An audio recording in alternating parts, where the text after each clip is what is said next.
এই ঠান্ডা উপেক্ষা করে আপনাদের মাঝে ভিডিও দেওয়ার জন্য চলে আসলাম বাইরে।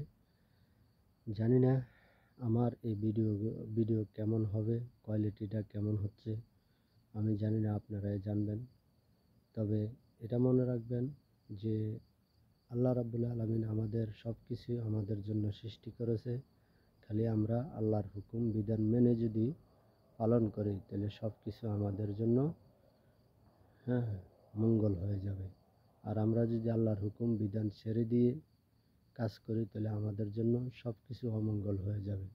তাই আমরা চিন্তা ভাবনা রেখেই আমরা ধৈর্য সহকারে ইনশাল্লাহ এই ফেসবুক প্ল্যাটফর্মে আমরা এগিয়ে যেতে চাই, সবাইকে সাথে নিয়ে। তাই সকলের প্রতি কৃতজ্ঞ ভালোবাসা রেখে এগিয়ে যেতে চাই, যেন আমরা ভবিষ্যতে সামনের দিকে এগিয়ে যেতে পারি মানুষকে নিয়ে, এবং সমস্ত ছোট বড় সবাইকে ভালোবাসা দিতে পারি নিঃস্বার্থে। তাই সবাই সবার প্রতি কৃতজ্ঞ হবেন, সবাই সবার প্রতি ভালোবাসা দেখাবেন, কিন্তু কোনো স্বার্থকের জন্য ভালোবাসা দিবেন না। ভালোবাসা দিবেন যেন এটা চিরস্থায়ী মানুষ মনে রাখতে পারে এবং ইয়াদ রাখতে পারে যে না, এমন একটা মানুষ বা এমন মানুষের দ্বারা আল্লাহ সুবহানাহু ওয়া তাআলা আমাকে সফলতা দান করেছে, আমি তাদেরকে কোনোদিনও আমি বলতে পারবো না। এরকম ভালোবাসা দিয়ে যাবেন সবাইকে। জানি না আমার এই ভিডিওর কথাটা কেমন হবে আপনাদের কাছে বা আপনারা কেমন করে নেবেন।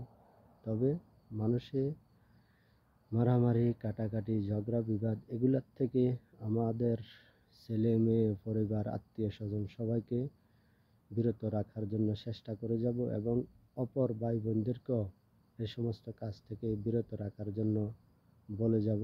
কিন্তু মানা না মানা এটা তাদের ব্যক্তিগত ব্যাপার।